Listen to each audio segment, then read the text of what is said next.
자기소개 부탁드립니다. 저는 단국대학교 부설 통합과학교육연구소에서 연구교수로 재직 중인 박병열입니다. 학부로 사범대학에서 지구과학 교육을 전공하고 대학원에서 시스템 사고, 융합인재교육에 초점을 둔 교육 프로그램 개발 연구로 석사학위를 받았습니다.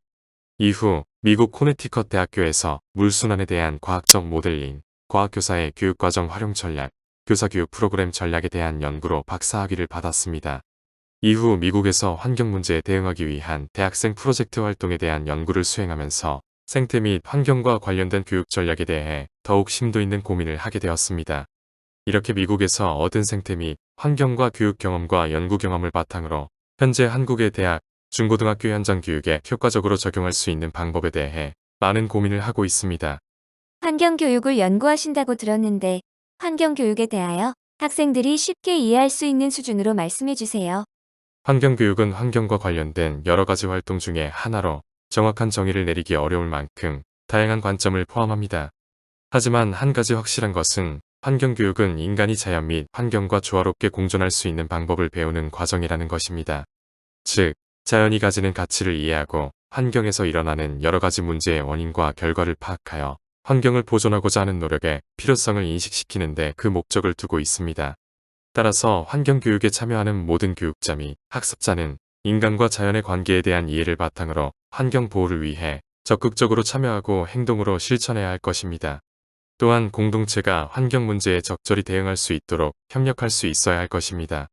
과학, 역사, 사회 차원, 경제, 연극 등 다양한 분야에 걸친 환경교육 프로그램을 개발하여 전수하신다고 보았는데 이와 관련된 흥미로운 사례를 말씀해 주세요. 네, 저희 연구소에서는 환경 및 지속가능 발전 교육을 위한 프로그램을 개발하여 학교 및 사회환경교육 현장에서 다양하게 적용하고 있습니다. 그 중에서도 환경교육을 위해 역사를 융합적으로 접목한 프로그램의 경우 기후사를 주제로 기후변화의 역사적 관점에 대한 소개와 이해를 다루고 있습니다. 구체적으로는 인류 역사에서 있었던 큰 사건들을 날씨의 변화나 기후변화의 관점에서 해석하여 학습자에게 새로운 시각을 제공하고 있어 배우는 이들로 하여금 큰 만족도를 보이고 있습니다. 또한 환경연극을 통한 환경교육의 적용은 환경과 관련된 교육을 교수학습이라는 형식적인 틀에서 벗어나 인문학적이고 예술적인 접근을 통해 친근하게 접할 수 있도록 하였습니다.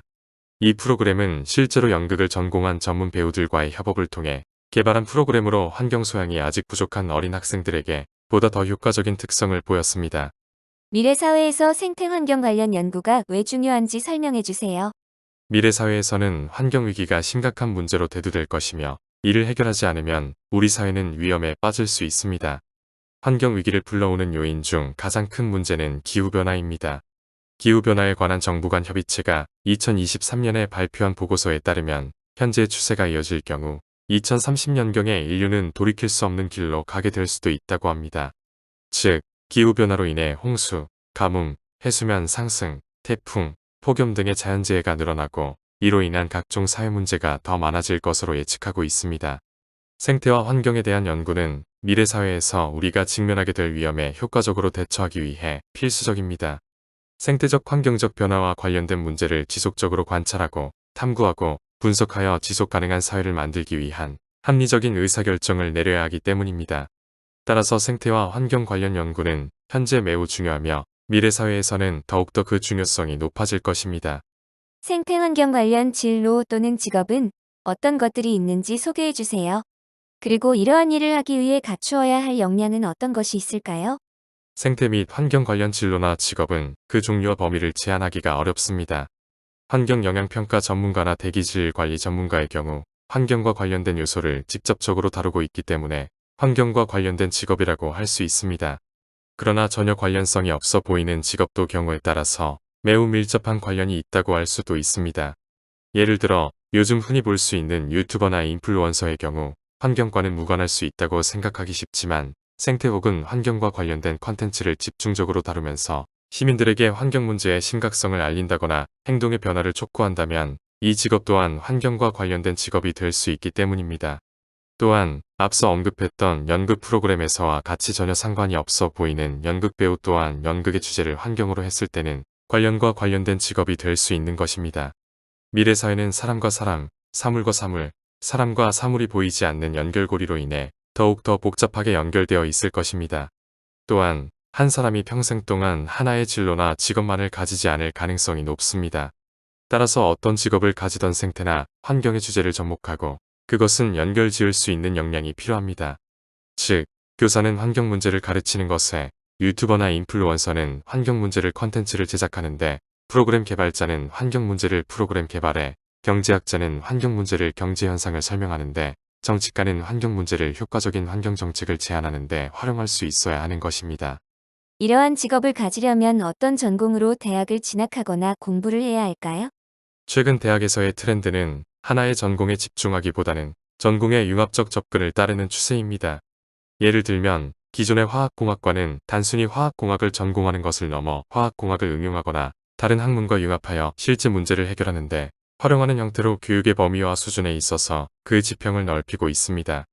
따라서 특정 직업을 가지기 위한 대학 진학보다는 어느 전공으로 가더라도 융합적 방법으로 다양한 학문적 특성을 이해하고 여러 분야의 사람들과 협력하여 문제를 해결하기 위해 노력해야 할 것입니다.